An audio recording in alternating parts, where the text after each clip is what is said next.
মাথা ছাড়া দিয়েছে একদম চূড়ান্ত ভাবে, ভাই ভাইকে সহ্য করতে পারছে না, ঘরে ঘরে ঝগড়া লাগিয়ে দিয়েছে ডক্টর ইউনূস। সরকারে কি আছে এটা আমরা বুঝতে পারছি না, সমস্ত টোকাই এখন সরকারের বিরাট বিরাট লোক হয়ে যাচ্ছে।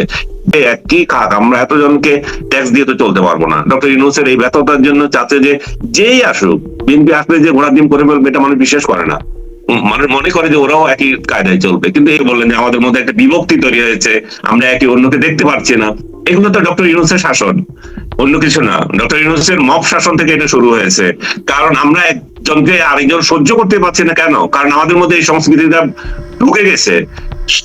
আমার মনে হয় দুদু ভাই প্রস্তুত ছিলেন না, না প্রস্তুত না থেকে তিনি আগরম বাগরম বলছেন, বাম আওয়ামী লীগ হাবি জাবি করে আমাকে আক্রমণ করছিলেন। তা আমি কি করবো? আমি যদি বক্তা হতাম তাহলে ওনার সাথে তর্কে লাগতাম। আমি আর কিছু করতে পারলাম না, আমি শুধু বললাম যে দেখেন আপনি যা ইচ্ছা বলে যাবেন, আর আপনি যদি মনে করেন যে অন্যান্য উপস্থাপকের মতো আমি আপনারা দুইজন ঝগড়া করবেন আর মাঝখানে বসে বসে আমি মিটি মিটি হাসবো, সেটা আমি না। এই নিয়ে এটা দেখি ভাইরাল করে দিচ্ছে। আমি দুদু ভাইকে পরে জিজ্ঞেস করলাম, দুদু ভাই এটা করা দরকার ছিল? আমি আমার জীবনও আমার অনুষ্ঠানে আমি চাই না যে দুইজন লোক ঝগড়া করুক, আর সেই জায়গায় আপনি আমার সাথে ঝগড়া লাগালেন। উনি বললেন যে আরে দেখেন এগুলো কিছু হয় না, দেখেন এটা ভাইরাল হবে। তো সত্যি তো ভাইরাল হয়েছে, এখনো লোকজন আমাকে সেটাই জিজ্ঞেস করে। এবং এটা আওয়ামী লীগকে নিষিদ্ধ করার মাধ্যমে আওয়ামী লীগ চলে যাওয়ার পর যে অসহিষ্ণুতাকে উনি বাড়তে দিয়েছেন সেটা দিয়ে শুরু হয়েছে। আমি কালকে রাতে আমাকে একজন বিএনপি নেতা বলছিলেন, দেখেন এরশাদের পতনের পর কিছু লোক মওদুদ আহমেদের বাড়ি আক্রমণ করেছিল। হ্যাঁ, খালেদা জিয়া এই খবরটা শুনে চরম ভাবে ক্ষিপ্ত হয়েছেন এবং আমানুল্লাহ রহমান এবং আদার্স ছাত্র দলের নেতা তাদেরকে স্ট্রং ওয়ার্নিং দিয়েছেন, এইগুলা যদি যারা এগুলো করছে তাদের একজনকেও আমি দলে রাখবো না। আমাদের হটানোর কথা ছিল এরশাদকে আমরা হটিয়ে ফেলেছি, তার আরেকজনের নেতার বাড়িতে কেন আক্রমণ করবে? নেতার বাড়িতে কে থাকে? ওখানে তো তার আবাস, তার জিনিসপত্র, তার পরিবারের লোকজন, সেখানে কেন আক্রমণ করবে? ডক্টর ইউনূসের ব্যর্থতা হচ্ছে এই জায়গায়, সে এই মেসেজটা দিতে পারে নাই মানুষকে, যে সে আবাসন স্থল, প্রত্যেকের বাড়ি ঘর যেভাবে ধ্বংস করছে, এই সম্পত্তি গুলা তো আমাদের দেশের রে ভাই, এগুলো তো চোরদের আর বাটপাটের হোক, আমাদের দেশের তো এগুলা।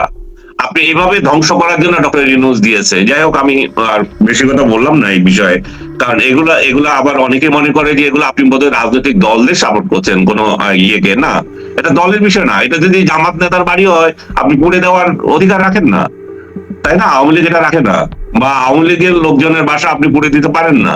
এগুলো হচ্ছে ডক্টর ইউনূসের শাসনে আমাদের ডিসঅ্যাপয়েন্ট। সরকারে কি আছে এটা আমরা বুঝতে পারছি না, সমস্ত টোকাই এখন সরকারের বিরাট বিরাট লোক হয়ে যাচ্ছে যে কোনো দলের। হ্যাঁ, শুধু আওয়ামী লীগ ছাড়া সব দলের টোকাই এখন ক্ষমতায় আছে। তো এই অবস্থায় তো আমরা আসলে এক কেন্দ্রিক একটা ব্যবস্থা আমাদের দরকার, যে শক্তিশালীকে কারে পূজা করতে হবে। এত পূজা লোকের অভাব পড়ে গেছে, 14 জায়গায় চাঁদা দেওয়ার তো টাইম নেই। হ্যাঁ, ব্যবসায়ীরা 14 জায়গায় চাঁদা দিতে হচ্ছে। তো এরাই চায় যে ভাই যে খাবে একই খাক, আমরা এতজনকে ট্যাক্স দিয়ে তো চলতে পারবো না। ডক্টর ইউনূসের এই ব্যর্থতার জন্য চাচ্ছে যে যেই আসুক, বিএনপি আসলে যে ঘোড়ার ডিম করে ফেলবে এটা মানুষ বিশ্বাস করে না, মানুষ মনে করে যে ওরাও একই কায়দায় চলবে। কিন্তু এই যন্ত্রণা থেকে রক্ষা পাইতে চায় মানুষ।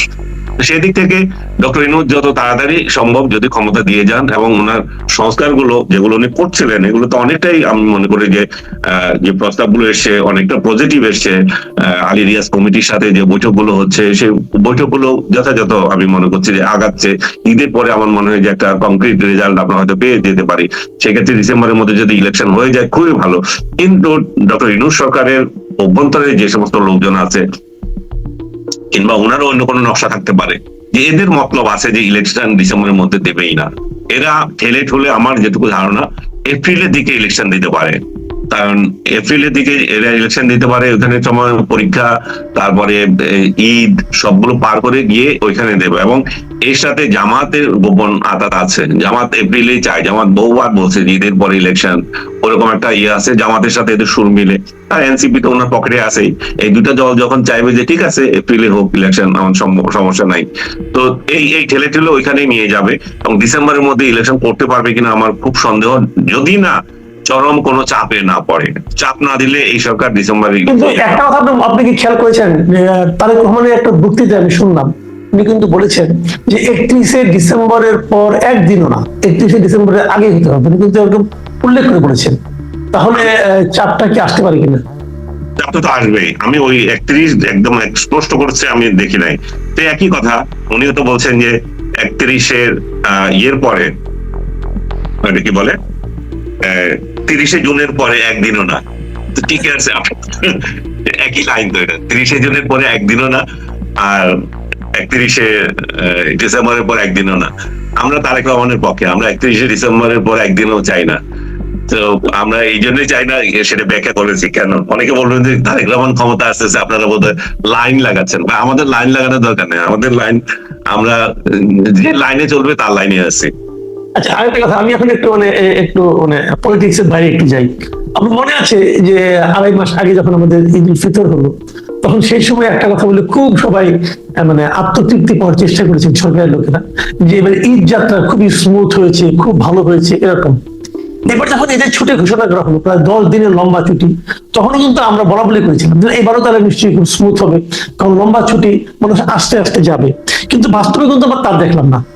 এবার ঈদের যাত্রা নিয়ে কিন্তু অনেক ঝামেলা হয়েছে, এবং আমি এইমাত্র যে পত্রিকাটা দেখছি, যে সেখানে লেখা হয়েছে যে ঢাকা টাঙ্গাইল মহাসড়কে আজও 20 কিলোমিটার যানজট। 20 কিলোমিটার রাস্তা ধরে এখানে যানজট, মানে গাড়িগুলো আসলে ভার্চুয়ালি থেমে আছে, থেমে থাকে। তো আমার কথাটা হলো, এটা দেখেন একটু বৃষ্টি পড়েছে, এতে কিন্তু অবস্থা এরকম হয়ে গেছে। তাহলে প্রিপারেশনটা কি দাঁড়ালো? এই সময় যে বৃষ্টি হয় তো সবাই জানে, তাহলে আমরা তাহলে কি দেখলাম? মানে তাহলে আগেরটা এবং এটার সঙ্গে আপনি মিল পান কিনা? শুনেন, আগেরটা ছিল কারণ তখন রাস্তায় কোনো ইয়ে ছিল না, আপনার বাজার ছিল না, গরুর বাজার ছিল না, অনেক জায়গায় গরুর বাজার আছে।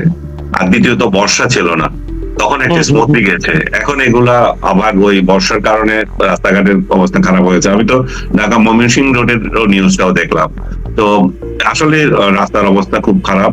এবং এই সরকার তো আসলে কিছু করছে না, এরা তো শুধু সময় পার করছে যে কিভাবে, আর তথাকথিত সংস্কার নিয়ে ব্যস্ত আছে, যে রুটিন ওয়ার্ক গুলো কিভাবে চলবে, এখানে তো ওনাদের অতটা ইয়ে নাই, দৃষ্টিভঙ্গি ওইখানে নিবন্ধন করে নাই ওনারা।